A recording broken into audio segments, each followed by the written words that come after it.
This is a download from Rutland Radio. Hello, and thank you for downloading the Rutland Radio podcast from rutlandradio.co.uk. This is where you can hear the best bits from the last week. Tia Richards. And how did it feel actually being part of the opening ceremony? Because you drew the lucky ticket, didn't you? Yeah, it just felt exciting and it was really fun as well. As part of that, you actually had an extra special prize, didn't you? What was that? Going on to the zip line and first go. So that was a bit fun. Is this an area that you and your friends will use a lot, do you think? Yeah, probably. Well, obviously I live here, so it's going to be very useful. And you obviously went to the old one. Yeah, I always used to go to the old one. How does this look? Really fun, and my sisters are on the swings. So here we are on the feast weekend, almost at the end of the first day of 2. How does it feel actually being here? There's tons of people here actually for the opening. Yeah, I don't think I've ever seen so many people at a play area before. It's incredible. Never thought there'd be so many people here, and the sun's come out as well. So it feels quite emotional. For Claire and I, it's been a lot of hard work over the past few months, but to see it all come together and the children enjoying it is amazing. So what's new? What's new? We've got obviously a new longer zip wire. We've got a bird's nest swing. We've got the chimes. An inclusive swing, so it's accessible for all. A trim trail, I could go on, there's probably more. And then we've got things from the old play area as well that, you know, still got life in them. But everything at the moment, as we're looking out, is full of children, which is fab. When I last met you here, you had a big fundraising target, which was £32,000.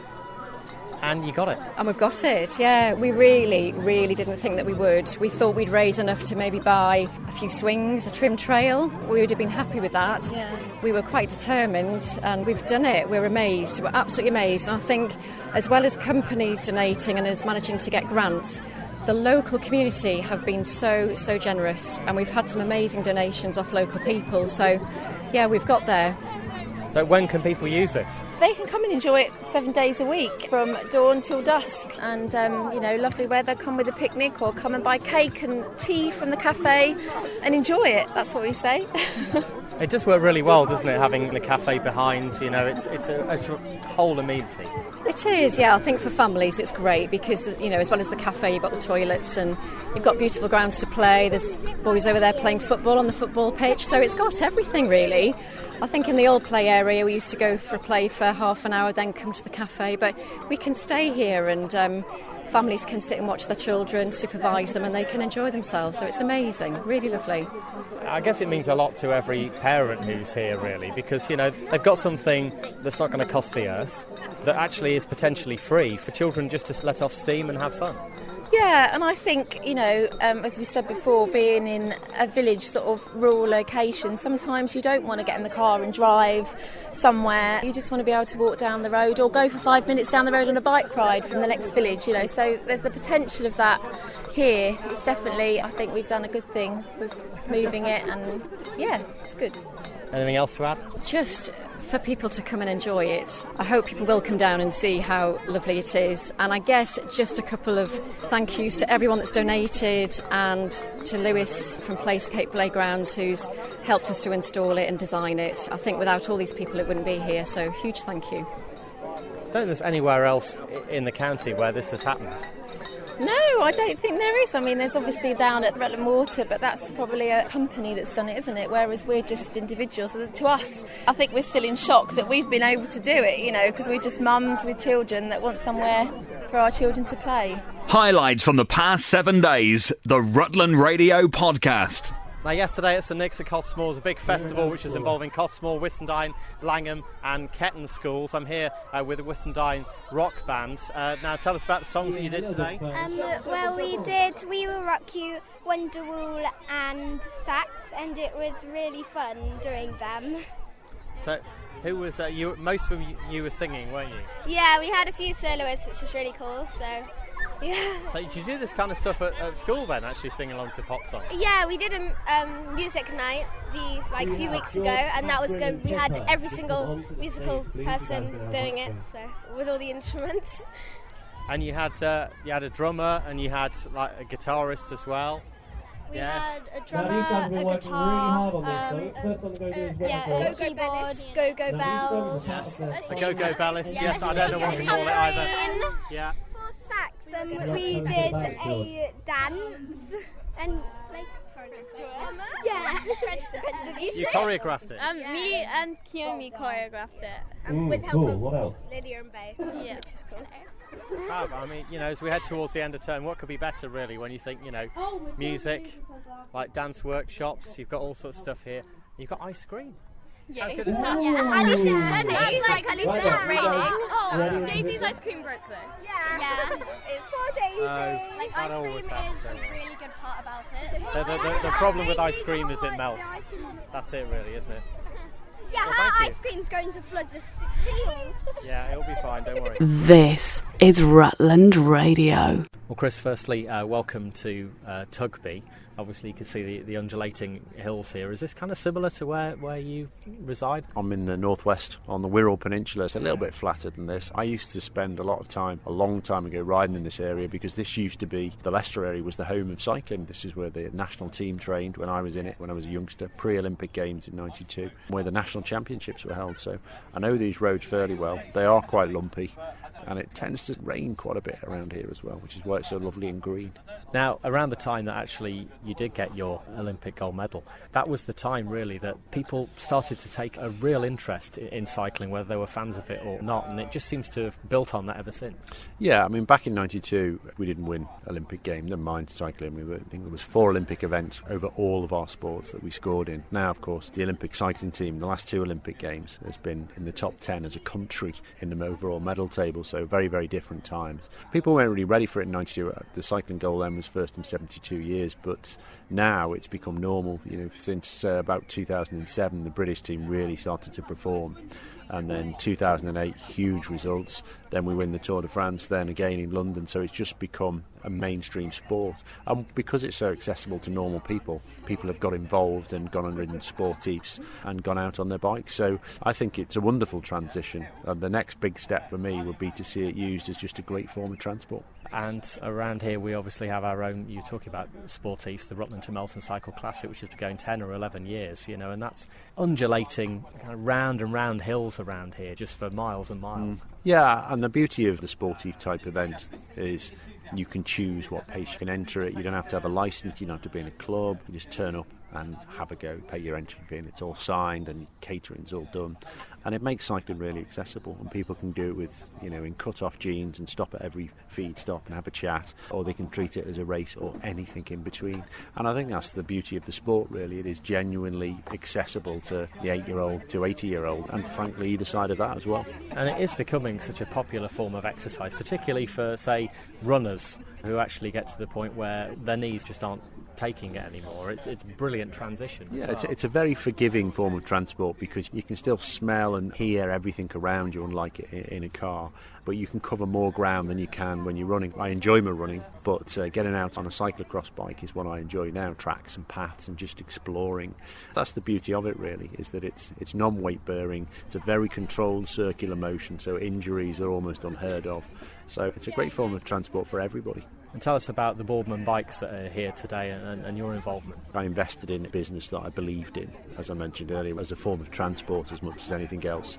And I'm passionate about that.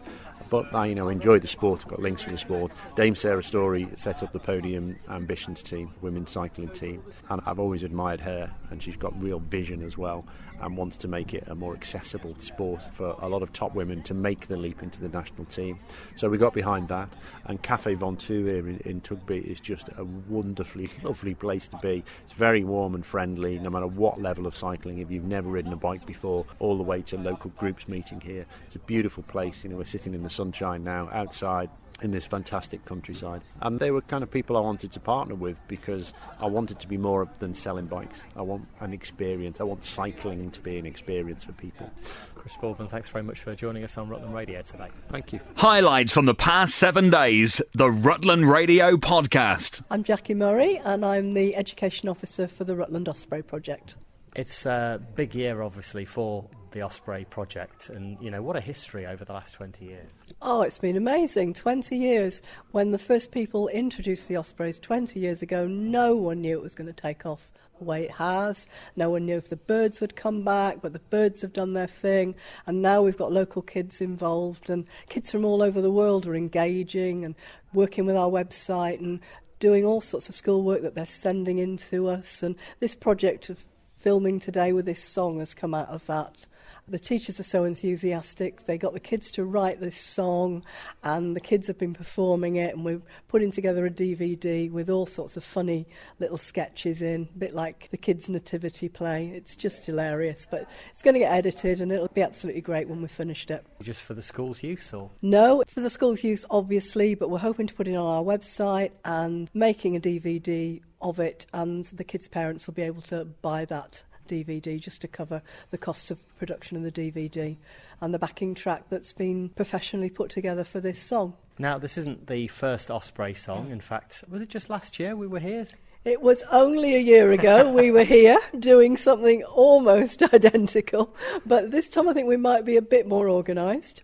But the kids have written this song themselves. The music has been put together with their ideas, but all the words have come from them, which is utterly amazing. Do you know, talking about the Osprey project, we're seeing the young chicks. It's been very exciting, every single one that's been born.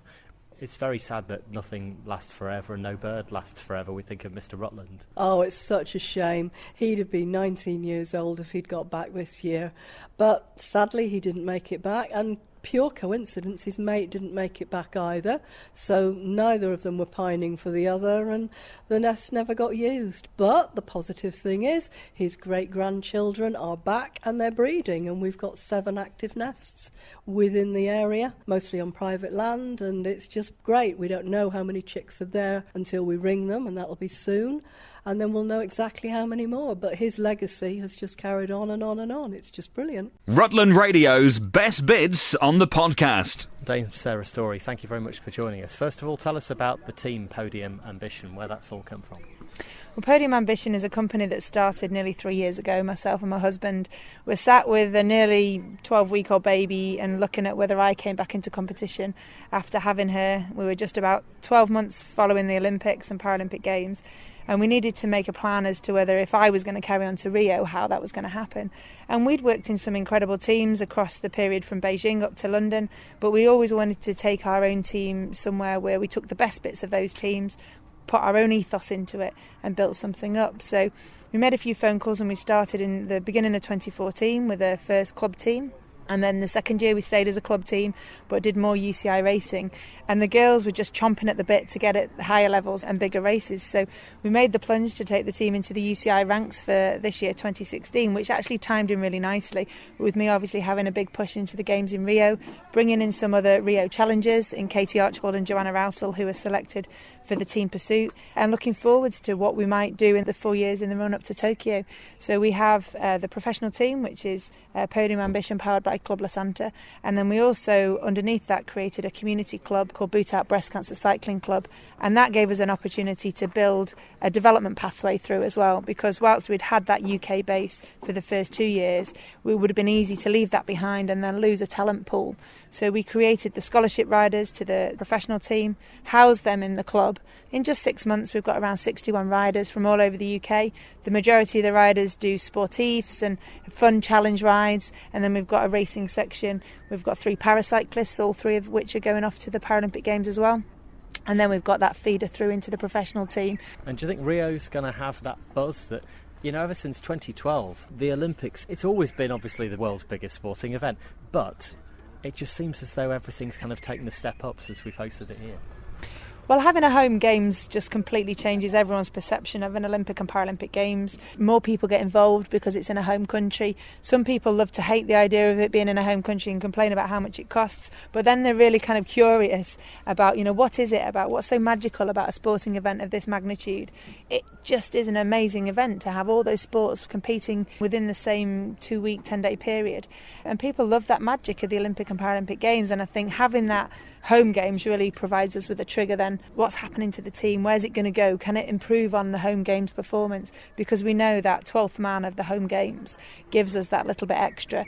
And for those of us that know our job doesn't change, it might not be at home this time. Our job is still the same. We've still got to get on our start line and give our best performance. We're just excited to see if we can build on that London success. You've had notable international medals for your swimming and your cycling. Which came first for you then?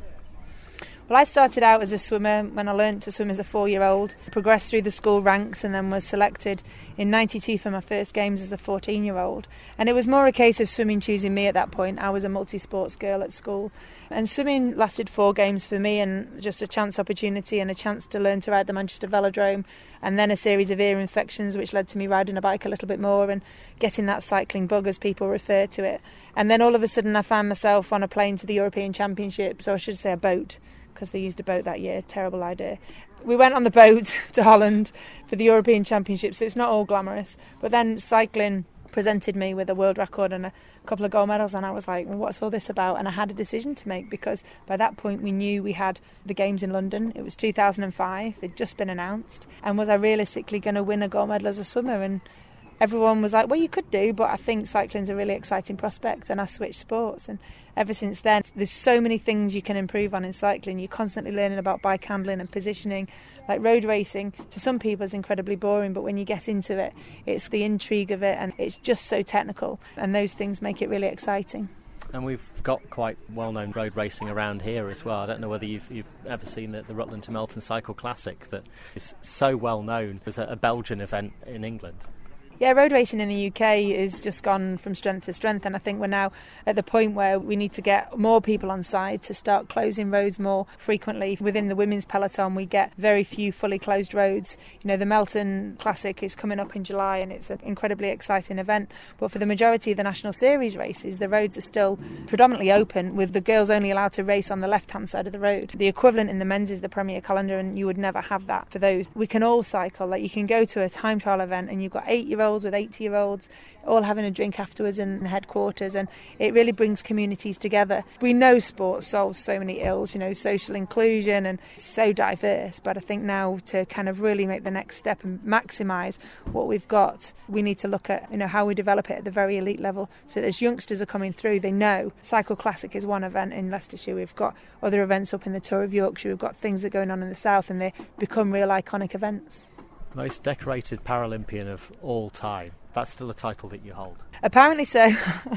It's one of those things where the press keep a track of those, and you just focus on one race at a time. And it was in London where I crossed the finish line and I was interviewed, and it's like, you've equalled Tanni Gray-Thompson's record of 11 gold medals, and here she is on the phone. What do you have to say? I was like, hi Tanni.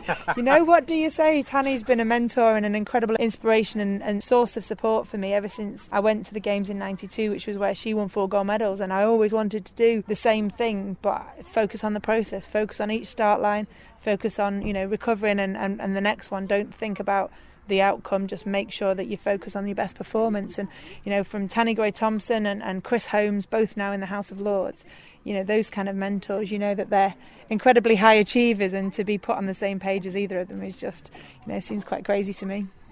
Tell us what's happening tonight at Café Von Two here in Tugby. Café Von Two are hosting a launch party. We're launching our base camp here for Podium Ambition. That means for both the Podium Ambition Pro Cycling, powered by Club La Santa, and also for the cycling club, Boot Out Breast Cancer. And this is basically our social hub, the place where you can buy our team equipment, our products. If you want to kit out entirely in Podium Ambition kit, like you would if you're a football fan, you can come here and do that. We'll be having hangouts, we'll be doing ride-outs, we'll be doing evenings. And we've also got our bike brand here, Boardman Bikes. Chris Boardman and his team are down here. They'll be doing Boardman Experience Days. Apart from being able to get great coffee and great cakes, they've obviously got a glamping field down there we've been utilising with our camper van, but you've also got loads of opportunity to take bikes out on-road and off-road, so whatever takes your fancy. And a great place for kids to come down as well, because you don't have to go out on the road, you can learn to ride on the fields. So yeah, it's a real hub, and there's nothing quite like it that I've found in the UK, and because we're trying to take the message of the charity outside of the Northwest, it made sense for us to not look too close to home and to actually branch out. And with Boot Out Breast Cancer, we may be able to find a new chunk of hospitals to raise funds for out here, and if we can, that'll be a massively added bonus. But we're just looking to create cycling and the team within the fan base and make it all about, a big community. So people can come along tonight. They can chat to you. I guess there'll be quite a queue, and really, I suppose it's about being inspirational, really, to people who want to give this a go. Yeah, tonight's event we're going to introduce the team that are here. We've got riders from both the club and the pro team. We're going to have a little question answer and an introduction to that, and then we're going to open it to questions from the floor. Anything really, people can come along and ask. People are intrigued by things that we don't even think of, and that's the beauty, because everyone has a different reason why they ride the bike, and some people have only just found out cycling. Some people have cycled when they were kids, lost it for a while, and come back to it in their later life. So I think it's just about encouraging people to create a community, and using cycling as a tool to do that is great, because anyone can ride a bike. You don't have to ride a bike with two wheels. You can have a trike, you can have a handbike, you can have a recumbent. It all counts as cycling, and that's the beauty of how inclusive it is. And you don't have to race, but you can go out for a ride with a person in World Champ stripes and have a chat, come back, have a coffee, and have a really good time. And that's what we're hopeful to achieve. And Sarah Story, thank you very much for joining us on Rutland Radio. Your enthusiasm for what you do is so infectious. I can feel it from here. Well, just come on down and meet the whole team, because everyone's really enthusiastic about just getting people out on bikes and utilising it as a way of getting around. And we have loads of traffic jams, but we can get people out of those cars and onto bikes, and we'll ease the traffic jams. We'll all arrive at our destination a little bit more chilled out, hopefully more enthusiastic. And obviously when it's a day like today with beautiful sunshine, it really, really helps. But just enjoying the great outdoors, because I've travelled the world, but when you come home to the UK, you do appreciate just how green and rolling it is. And the green and pleasant land of our anthem is very, very true. The weekly Rutland Radio podcast. Mark. Callum. Kalaya. Now, how many were actually doing what you were doing today? 92. And what was your challenge? What did you have to do? The challenge was to climb the amount of metres that it takes to get up Mount Everest, and altogether I think every boy had to do around about 26, and people thought that it was going to be around about 9:30 that we finished, but we finished really early. 92 of you doing all that. How do your arms feel and stuff now? Dead. Really? Yeah. And your legs as well? Legs aren't that bad actually, it's just my fingers really. My hands weren't a normal colour. They just weren't. It was quite hard, but once everybody starts getting the swing of it, then it makes it a lot more easier. How was the height? It was really high, but I wasn't really scared. So this was all a charity thing, wasn't it? Yeah, it was to raise awareness for the local helicopter ambulances. Yeah, air ambulances. So would you do it again? Yeah, probably.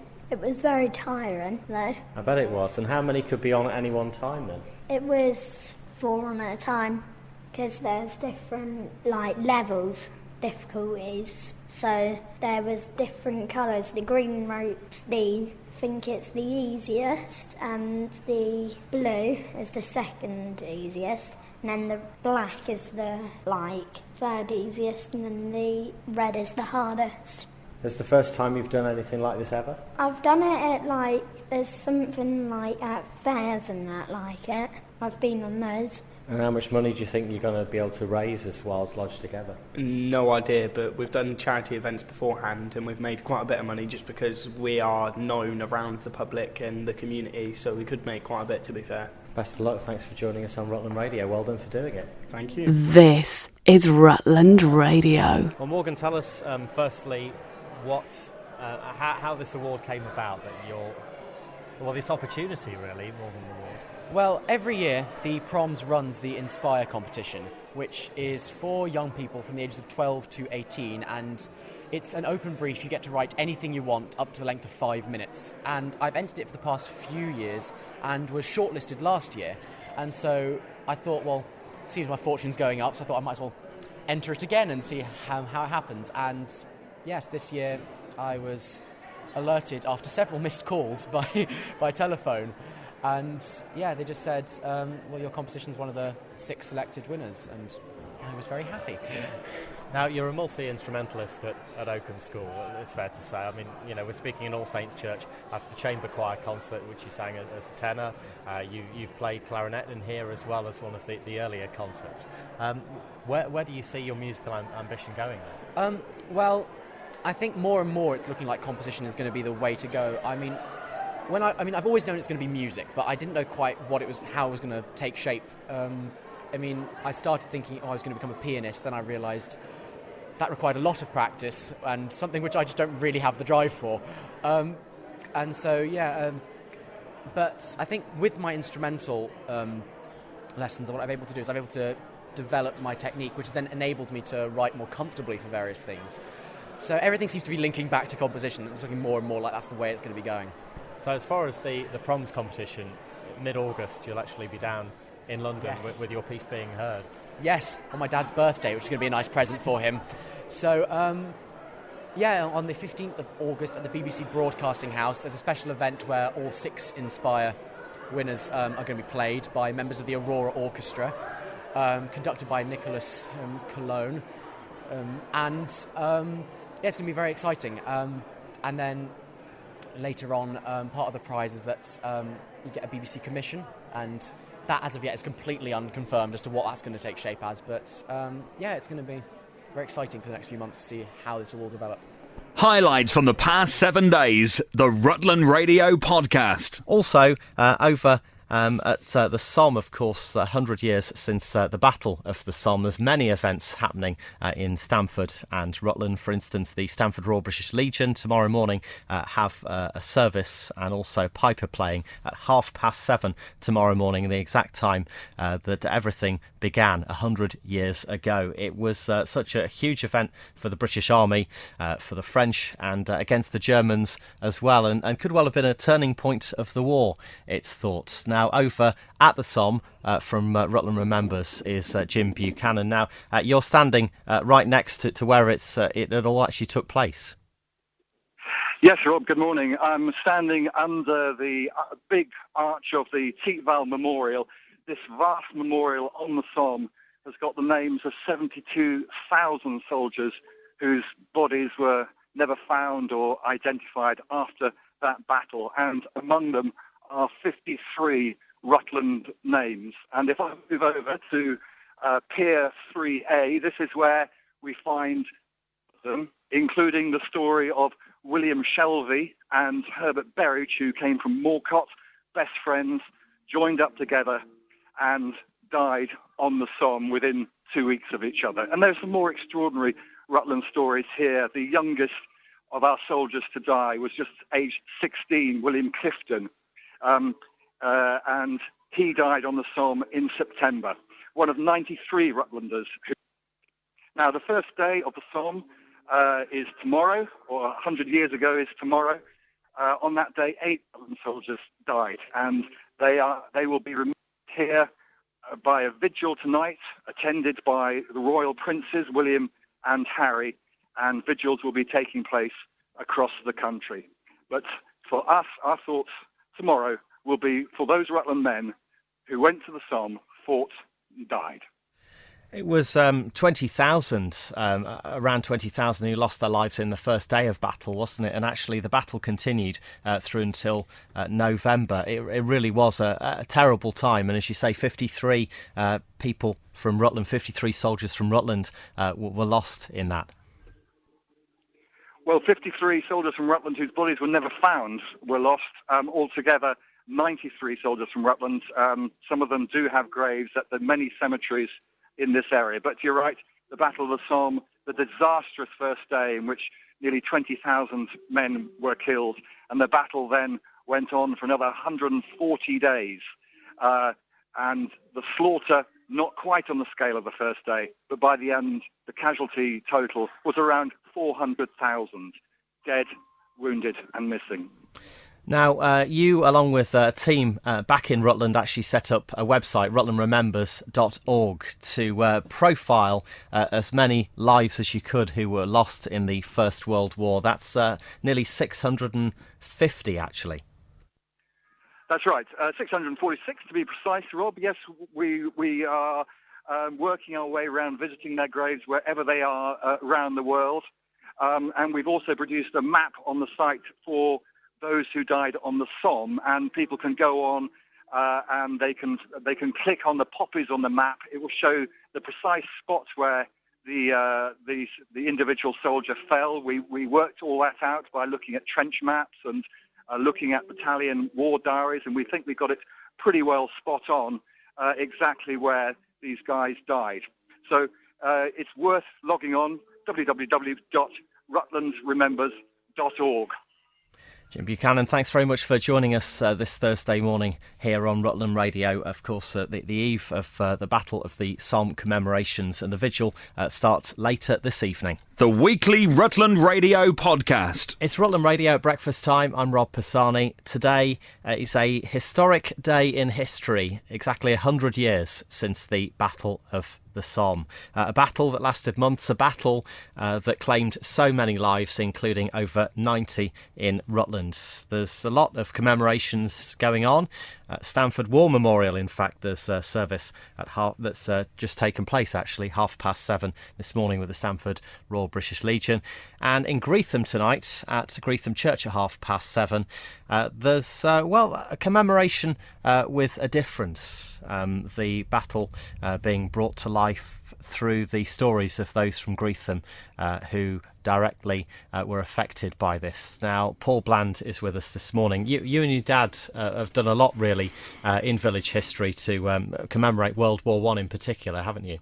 Yes, we have, Rob. We put together a book in 2014 to chronicle the stories of the chaps from Greetham who took part in the First World War and the village's role generally in the war. So what's happening tonight at the church? We've tried to do something a little bit different in devising a drama. So it's a costume drama with music, live music and poetry readings, focusing on 4 of the chaps from the village who were actually at the Battle of the Somme.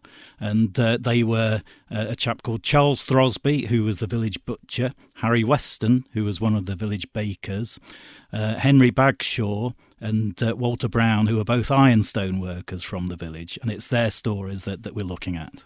And those are names that anyone who's grown up in the area would know as well. So, you can't get a closer connection, really, other than actually, obviously, if you're related to them. Well, it's been very moving because in writing the script, we've been able to intertwine all sorts of connections, and there will be some relatives in the audience of the chaps that we're focusing on. So it's going to be quite emotional, I think, for some people. So will you be telling the story of what their experiences were based on what you've been able to find out? Is that how it will work? Yeah, it is. We've devised the drama in 8 acts, and so we're focusing really on where they were in the Somme. We've had to put a little bit of artistic license into it to bring them together within a trench so that they're interacting. They would, of course, have known each other well before the war started, so we've put them together in a trench for some of the drama so that they can talk with each other and share their experiences. But yes, it is the actual things that happened to them during the battle. Did they all survive then? I mean, we've heard that over 90 men from Rutland actually lost their lives in the battle. Well, 3 of them were killed in the battle. So Charles Throsby, Walter Brown and Harry Weston were killed. And Henry Bagshaw was gassed and injured during the battle. He survived the war, but came back to Rutland and died shortly after it. So it's very sad story, isn't it? For so many, and I suppose 100 years to the day, very important for us to remember the sacrifice that they gave. Well, that's what we felt, and we felt that it was really important to do it on the actual day, to give it some real symbolism. So if people would like to go along, it's £5 a ticket, including a glass of wine for adults. Really, can anyone come along to the church tonight? They can. I'll be posting messages on Facebook, and they can get in touch with me on my phone number, which is on Facebook, the Greetham Facebook site, and through a dedicated website, which is greethamww1@gmail.com. just to check on availability, because we are selling quite quickly this week especially. That's 100 years since the Battle of the Somme, how it's affected the village of Greetham. Paul Bland, thank you very much for joining us on Rutland Radio today. 7:30 tonight then, 12 hours after the battle started 100 years ago, you'll be telling that story. That's it. Thanks, Rob. This is Rutland Radio. I'm Sophie and I'm from English Matters. I'm Becky and I'm from English Matters too. Now, this was your first public performance as this orchestra together at the Rutland Music Hub at the Oakham Festival. How was it? Good, I think. What do you play? Lots of different things like gangster prankster and flutes and violins and pianos and stuff. What's the best thing actually about playing a musical instrument? Being able to learn it, I think, probably. Showing everyone what you can do. How did you find it today? I thought it was really fun and it went really quickly. You're grade 4 on violin? Yeah, grade 4 violin, grade 5 piano, so it's quite tough. And how do you think it was for the three little ones actually that were playing a bit of the piano each on the first few I pieces? think my friends were quite nervous, definitely worried they were going to go wrong. But no one went wrong as far as I could tell, did they? No, I don't think they went wrong. I think it went well. Yeah. Brilliant, well done. Thanks for joining us on Rutland Radio. And your first performance out of school, that was? Yeah, it was. Yeah. Highlights from the past 7 days, the Rutland Radio podcast. Hi there, my name's Matthew Howard. I'm the landlord and the executive chef at the Old Plough in Braunston. How long have you been here now? I took over about 6 months ago. Having been in the bar area today, you can see there's very much the traditional edge, but you're looking to kind of maybe have that modern sort of gourmet burger as well as other dishes. That's the sort of thing. Yeah, when I first took over, a lot of people were a little bit nervous. They heard about this guy coming over from Miami and they thought it was going to turn into some kind of theme restaurant. And as I reassured them then, I'm not here to reinvent the wheel. The concept is already here. It's a beautiful 18th century country pub. I'm just here to elevate the content from the food and the beverage side. It's all about quality, seasonal, regional ingredients that go into pub classics and a few contemporary dishes that I brought along from my travels. You offer curries as well, and you also have a crocodile fillet that I was just having as a burger. Now, is that truly crocodile? It's 100% crocodile fillet tail. Where on earth do you source that from then? I actually get it from game dealers in Peterborough Game. They can source some rare and exotic meat. And it's something that we like to put on the special board. Food should be fun. And I pride myself on trying to make it fun and also introduce people to new cuts of meat, new types of meat, and just to expand their culinary direction. And you've got these new tomahawk steaks as well, which seem to be flying out of the kitchen. Our meat is 30-day dry-aged, again locally sourced. It's cut and hung and aged to our specification. And again, I brought some new cuts of meat from my time in the States that I find improves on the flavour and the tenderness. It's certainly a very personal touch, when you're eating here. You could really tell from what I was eating was a creation. It wasn't like something that you just get anywhere. What we have found as we've been getting busier in the last few months, the kitchen gets put under a lot of pressure because everything is cooked from fresh. The cold slaw to the curries to the soups, everything is made in-house. And when you're cooking a la minute, sometimes the weight is put onto the customer, but hopefully people enjoy the food enough that the weight is justified. Anything else to add about what you do here? It's a very exciting time here. At the moment we've got a brand new summer menu, and very shortly we're going to be launching a new concept, which is a Japanese barbecue concept, which is communal dining, where you actually become the chefs. You're cooking yourself. That's coming fairly soon, hopefully by the middle of July. Matt, very much enjoyed my experience here today and chatting to you. Thanks very much for joining us here at the Old Plough Braunston. Thank you very much for coming, and look forward to seeing you again. Well, that's it for this week's Rutland Radio podcast. If you have any comments, you can email us via the website rutlandradio.co.uk, and we'll have a new version on our website from Monday. This is a download from Rutland Radio. For more information, go to rutlandradio.co.uk.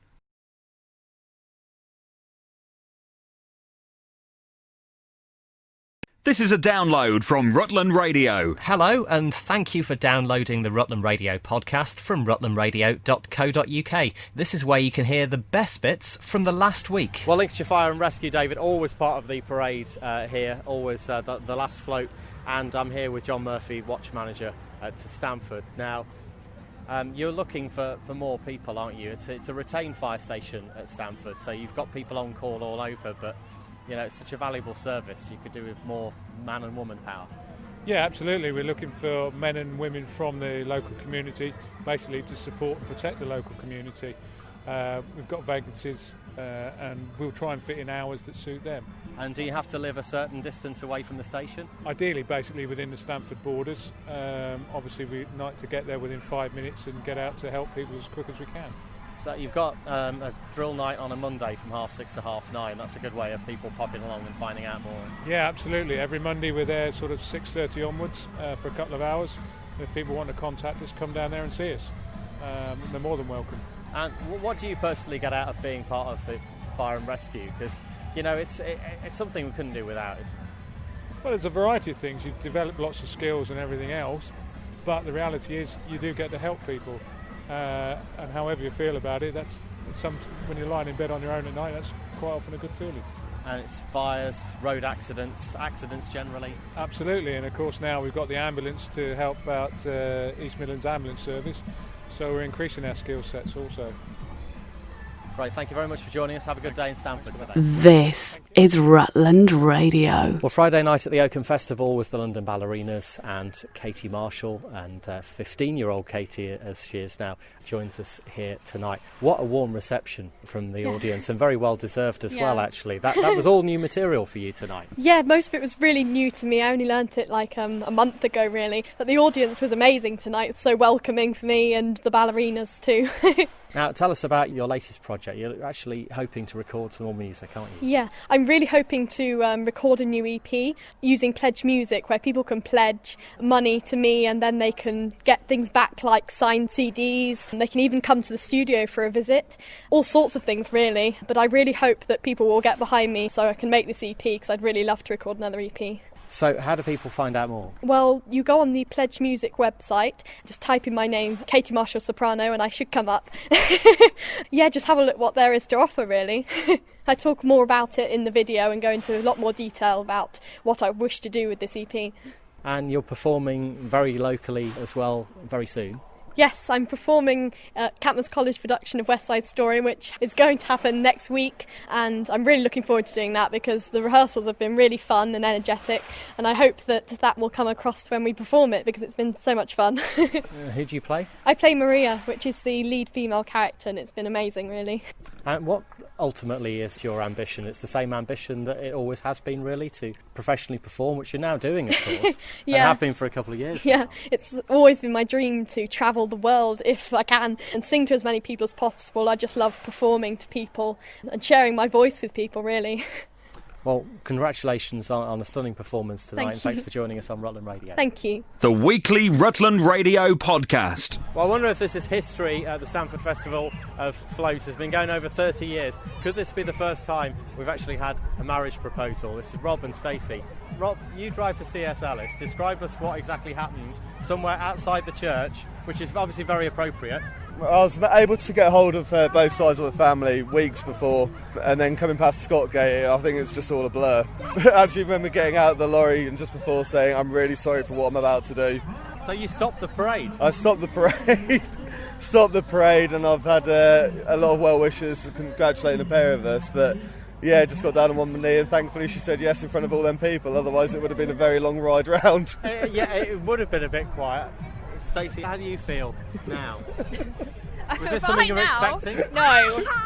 No, when he said he stopped the parade, I didn't realise what was going on. I saw like his dad stood there filming, and I was like, obviously something's happening, but I didn't know what. So yeah, but fine now. Now, obviously, Rob drives for C.S. Ellis. This couldn't have been kind of more appropriate as far as the community and stuff. I suppose he could have actually maybe phoned you from the M6 somewhere or something like that. But at least it was local. Yeah, definitely local. But yeah, I think, like you said, where it was. It's in front of where Mum and Dad got married as well, so for me it was really special. Yeah, I can see the emotion. Yeah, it's wonderful, it's really fab. Congratulations to you both. It's not kind of sunk in yet. It's I think we'll go home and have a beer and I'll be able to kind of like work out what's just happened. But and then you've got to kind of think about when. Yeah. Congratulations to both of you. Thank you very much. Rutland Radio's best bits on the podcast. Here with Jem from What was Gem's Hip Hop? We can't call it that anymore. You've morphed into JHH Dance, haven't you? We have, yeah. We've changed the name because we now don't just do hip hop. We do street ballet and street tap and contemporary and all different styles as well. So, yeah, we thought we'd change the name, revamp it. I've spoken to you a lot of times over the years. How does it feel looking back over 10 years of something that had started so small?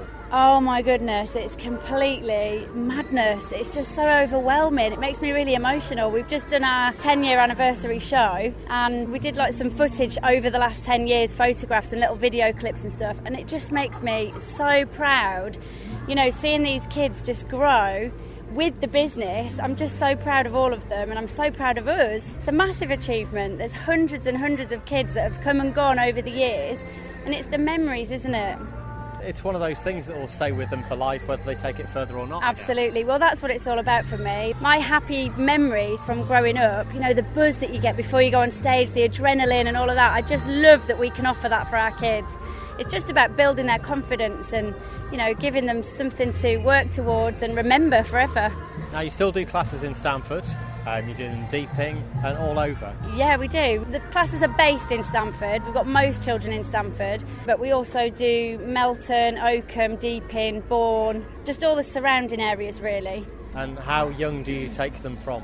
We say age 3 up to adult, but 3 is a guide. We've got quite a few that aren't quite 3 yet, and they're just gorgeous, aren't they? It's just whether they can keep the attention span for an hour, really. It's just fun. So we do have a few that aren't quite 3.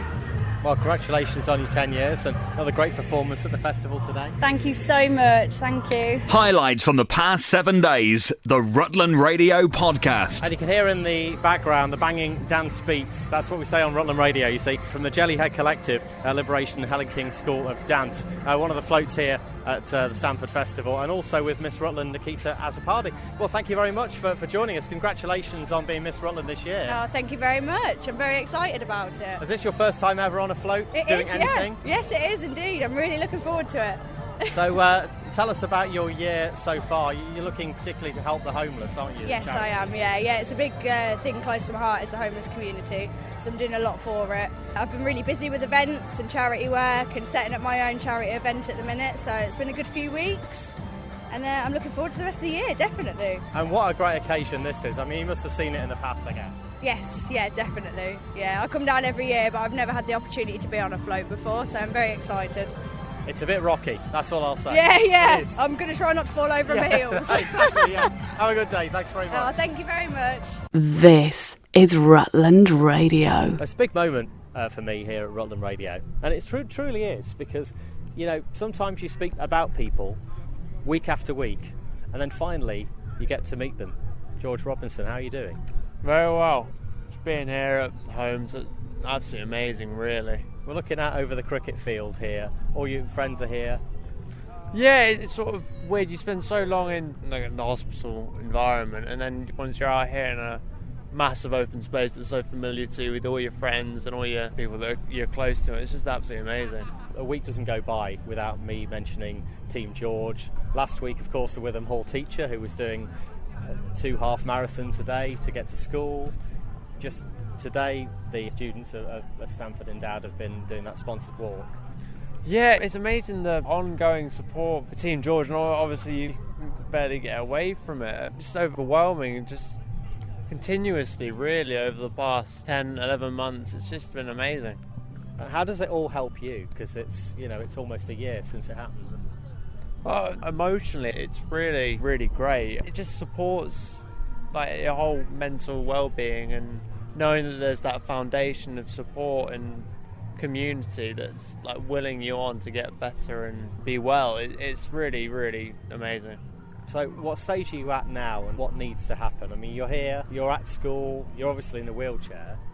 I think at the moment it's just sort of working my way into routine and getting the care team just sorted out. So when it comes to September, I'll be able to go to school and get up for 8:30, which at the best of times isn't great. But yeah, obviously, eventually it's going to be second nature and it'll be just normal. I'm looking forward to it. Really is absolutely brilliant just to see you back here. I didn't have a clue who you were until a year ago, but you know, everyone in Stamford's been talking about you, getting behind you. David Beckham has a Team George hat. Oh, How yeah. surreal is that? Oh yeah, well my mum told me about it. She initially said, think of the most famous English football player. And I considered David Beckham, but I didn't quite consider it. So I said, like, you know, Wayne Rooney and that. But then when I said David Beckham, and she said, yeah, it was just unbelievable. It's similar with all the other people. It's just been incredible. Absolutely incredible. It's hard to really fathom in a way. I can understand that, definitely. Really lovely to see you. Thank you very much for Thank you joining us very on much. Rutland Radio. No worries. The weekly Rutland Radio podcast. So you might remember a few weeks ago, Christine Spray came to us and came to the paper actually to talk about swimming in Rutland water. Is this your first time actually in the water today? No, I was able to swim 80 metres on the 22nd of May, but due to the cold temperature water, Mary felt it wasn't safe and sensible for me to be in the water too long, as I can't regulate my body temperature. This is 500 today. This is the proper 500, which I initially said I was going to do, so when I set myself a challenge, I want to make sure I achieve it.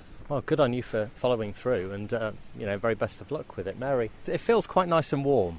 We're not quite in summer temperatures, but what's the water temperature like? I think the water temperature is around 17, maybe even 18 degrees. So at Rutland water standards, it's quite balmy in there. It'll be really good. Anything that Christine should really think about now? I think she could think about looking back, enjoying the view and enjoying making the most of being escorted round and having a nice free Rutland water to do it. So we're really proud to be doing it for her from Angling Water and Inspired to Try.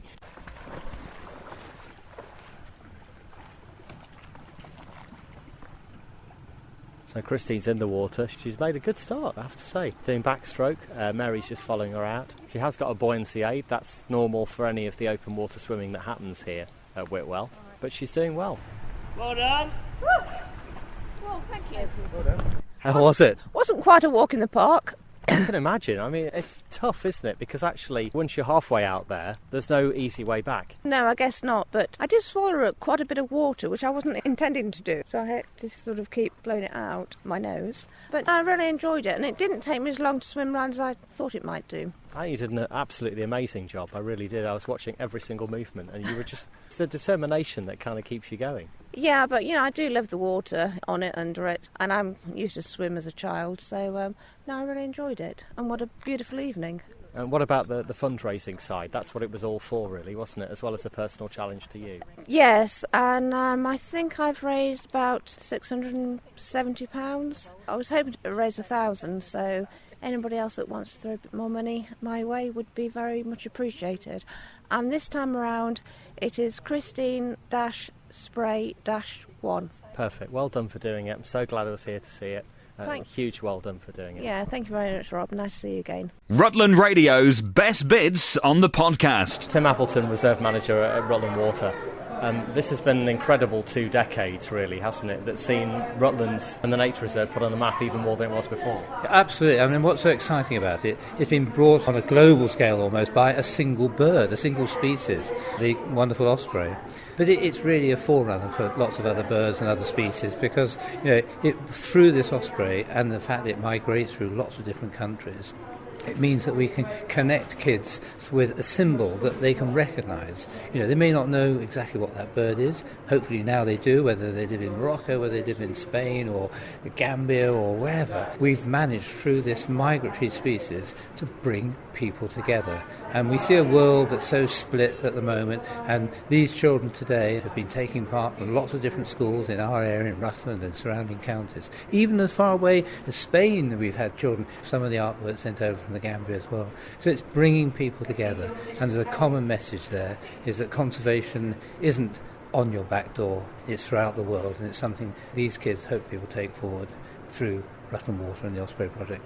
So why was it important to reintroduce the ospreys into central England? They were already in Wales, in Scotland. Well, absolutely no. Well, no, of course they weren't in Wales. In fact, the birds that are now breeding in Wales come from our project. Basically, the reason why it all happened, it was literally 20 years ago that 2 birds turned up at Rutland Water. In fact, right outside my cottage, stayed for most of the spring and into the summer. And I thought, well, of course they'll come back and breed. And at that stage, there had been no breeding ospreys in England for about 150 years. years. So that really kick-started the whole project. Now, those birds didn't return, but it gave us the impetus to think, well, how could we get these birds to come to Rutland Water?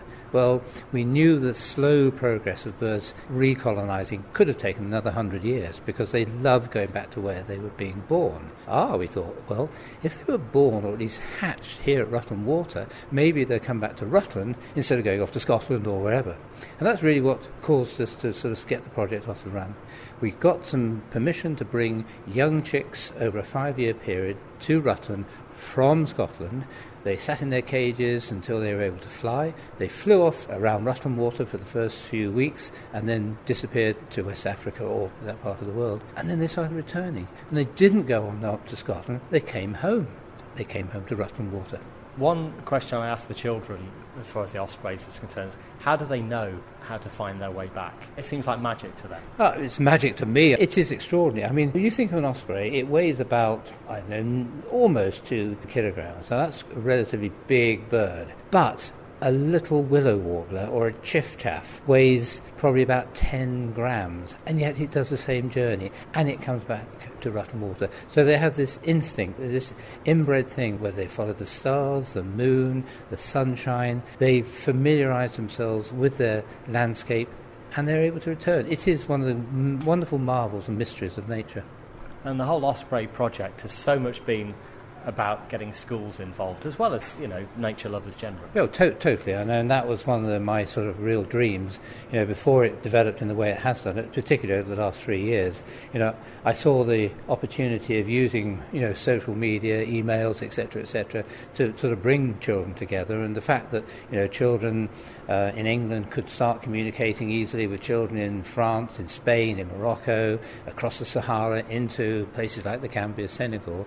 Not only could they communicate about ospreys, but they could tell everybody, well, guess what, Leicester won last week, again, well done Leicester, and they start talking to, their friends, well, actually my dad plays for, Senegal United or whoever it might be. So it was a way of sort of getting children to communicate, not just in their, in English, but of course, in Senegal they speak French, and in Spain, well, believe it or not, they speak Spanish. So, it was a good way of sort of linking people together, and particularly children. And now, of course, I knew about things like Skype when I first started thinking about how we could connect children, but now they can sort of literally get on the phone now and talk to a child, or their friends in other schools, and it is making international friends. And looking ahead just a few weeks, the world's wildlife fans are going to be back at Rutland Water for the bird fair. They will indeed, yeah, I cannot believe it. It's another year, our 28th year. And the really exciting thing about Bird Fair, it's bringing people from all over the world. Last year we had 78 different countries actually represented here in good old Rutland.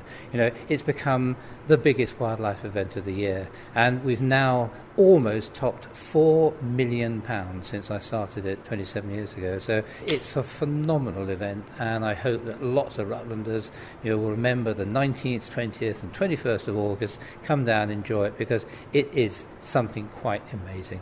And all that money goes to help conservation elsewhere in the world that really needs it. Yeah, I mean, my sort of theory has always been that we live in a rich nation where there's a lot of fantastic conservation work going on by the wildlife trusts and other NGOs, but where a lot of the key biodiversity is around the world, very little money is put into those countries. So Bird Fair gives BirdLife International the opportunity to use that money to protect wildlife, not just birds, but habitats.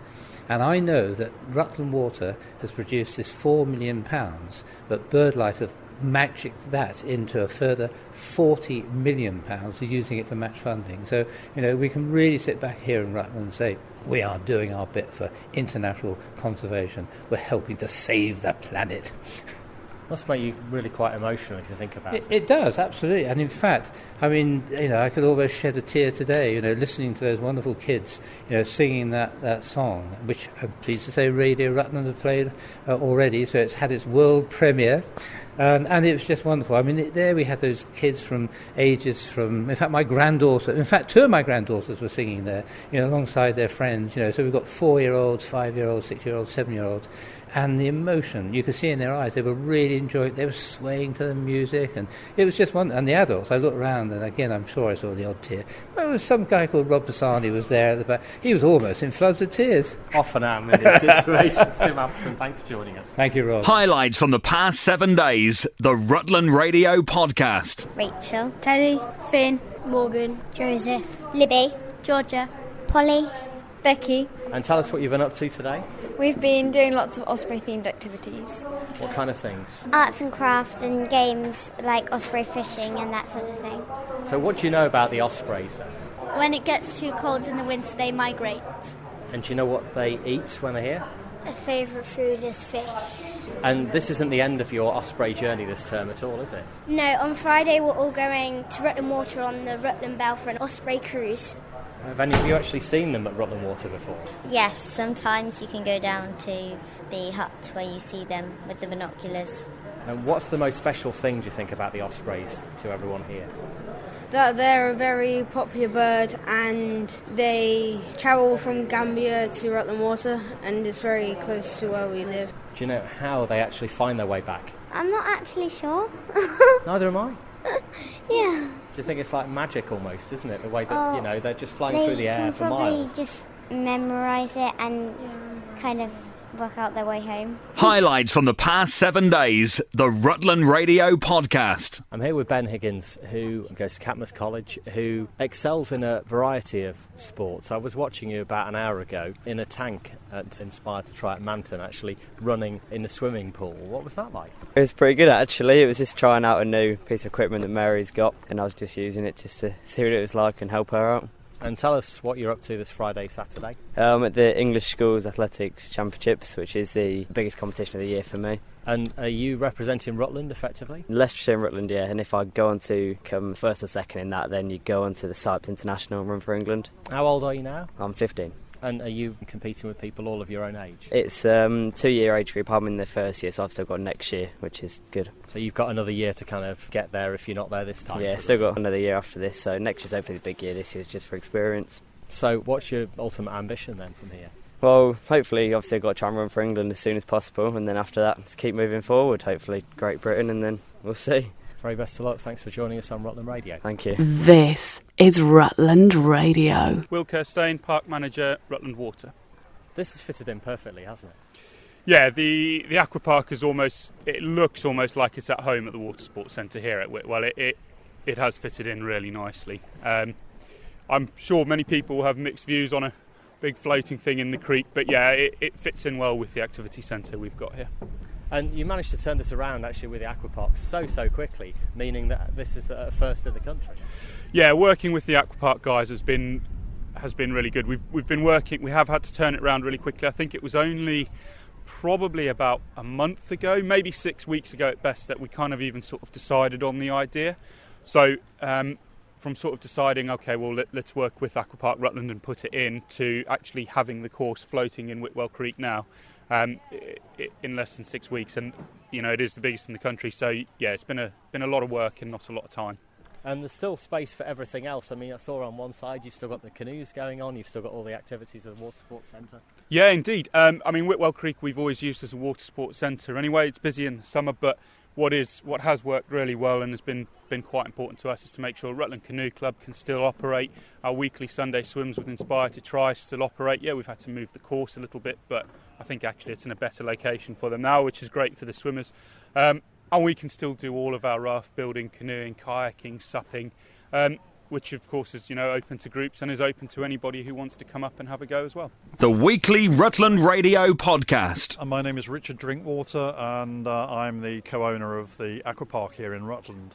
And am I right in thinking this is really, really groundbreaking for you and for the country, really? Well, this is our first project, certainly the first project here on Rutland Water. And it is the largest Aquaglide aqua park in the UK.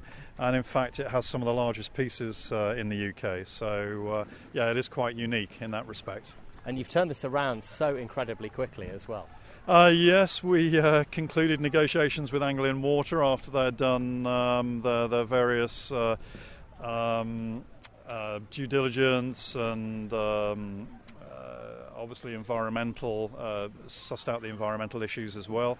And that was at the end of May, so effectively we've set it up in a little over 5 weeks. That's quite incredible, really. It took 3 days to inflate, didn't it? It took around 3 days to inflate, and it took sort of the best part of 3 hours plus to inflate just one of the very large items, the Summit Express. So how did this all come about in the first place? Is your background water sports? No, but my co-partner's he had a lake at one stage, and he was running water sports on the lake. I've been sailing since I was a kid in my early teens, so it sort of all came together. So who can have a go? I guess the most important thing is you do need to book. You can't just turn up, really. Correct, Rob. Yeah, you need to pre-book. Go online to aquaparkrutland.co.uk, and you can pre-book online. You have to fill in your disclaimers so that when you turn up here, you just swipe the barcode, you print your tickets out, collect your wetsuits, and then you're on the park after a briefing. The briefings are very important, of course, safety briefings, because whilst it's great fun, there are also certain precautions and procedures that we need to ensure that people adhere to whilst they're out there to keep safe, and so that we hear lots of screams of laughter and fun and people having a great time. And you're here until virtually the end of the summer holidays, maybe just after? We're here until the 4th of September. That's our very last day. So on the 5th of September we start taking it down. But then we're back next year from the beginning of May, from the 1st of May. And describe just some of the things which you can see, if you're able to paint the picture for our listeners, on what actually is out there here in the creek. Yeah, well, it's a massive park. It's about 40 metres by 50 metres in size. It's a square. It's made up of a number of items that you climb over, crawl under, slide off of, climb up. There's a sort of 4.5 metre climbing wall that you can climb up. There's not very far to go except to drop off and have a massive splash in the water at the end of it. You've got what I call the hamster wheel. So it's a very large wheel that a couple of people can get into, and they can try and move it across the water. You've got something called the rocker, where you can get 4 people sitting on it, rocking around on the water. You've got various climbing walls, and you've got a massive trampoline that you can get onto, which is it's just fantastic fun. And what about minimum age, minimum height? Minimum age 6, and minimum height 1.1 metres. If children are under 10, then they need to be accompanied by a responsible adult or a guardian, parent guardian. But otherwise, really anyone can have a go as long as you're reasonably fit. It is exhausting, and that's what we're hearing even from some of the fittest people out there. They are finding it after about half an hour, 3/4 of an hour. They're starting to say, "Wow, this is quite exhausting." It's when you fall in, jump off, you have to swim, you have to climb back on, and it's that really takes it out of you. Highlights from the past 7 days, the Rutland Radio Podcast. Hello, how are you? Rob. Yes. Hello, how are you? Yes, Julia. good, thank you, Julia. How are you? I'm very well, thank you. Good to chat to you. Yes, lovely to talk to you as well. Well, as we head towards the long summer break, you don't want to be stuck indoors, do you? You want to be out there enjoying the wonderful countryside that we have around here. And a real Rutland ambassador is with us this morning. Julia Bradbury, welcome back to the show. Good morning, everyone. Good morning, Rob. Great to be back. Yeah, Rutland, what an amazing place, and Stamford, of course, to actually spend your leisure time. There's so much to do around here, isn't there? Oh, there's so much to do, yes. I mean, I have very, very fond memories of growing up in Rutland and doing all sorts of fantastic things around Rutland Reservoir. You mentioned Stamford, the lovely market town. Of course, there's Oakham as well, which is another great town. There are summer fetes. There are barbecues, picnicking places, cycling, walking, you name it. Rutland's got it all. It might be small, but as we know, it's perfectly formed. This is very true. Rob, Boundless have conducted some research. They questioned 2,000 people across the country, and a third of families in the UK say that they spend less time together than they did 5 years ago. This despite the fact that they have more free time available. So what's happening is we are being more efficient, and technology is helping us become more efficient in our lives, but we're wasting a lot of that time twiddling away on our screens at home and not talking to each other and not doing stuff together. And actually, this was the scary bit of the information that came out of it for me. We spend more than 6.25 hours on average using screens outside of work time. That's a lot of time to be looking at a screen or watching television or using the smartphone or the iPad or the laptop when you're not actually needing to do that and it's outside work. And I question everybody out there, how many times do you need to check the emails? How many times do you really need to check the Facebook account? So what it seems, ironically, what we're doing is watching what other people are doing, but we're not actually doing it. It's very easy to do that, isn't it? Particularly if you get a new friend. What is the first thing you do? Look at all their holiday snaps. Yeah, we do. We're all guilty, but it's up to us now, I think, to harness the technology, use it for all the good stuff, but also to be disciplined in terms of carving out the time with each other and with ourselves to do productive things and fun things and activities together. A third of us never exercise or play sport together. 1 in 10 of us never do any of the free stuff, the free outdoor stuff together, like walking or cycling. 1 in 10, that's a lot.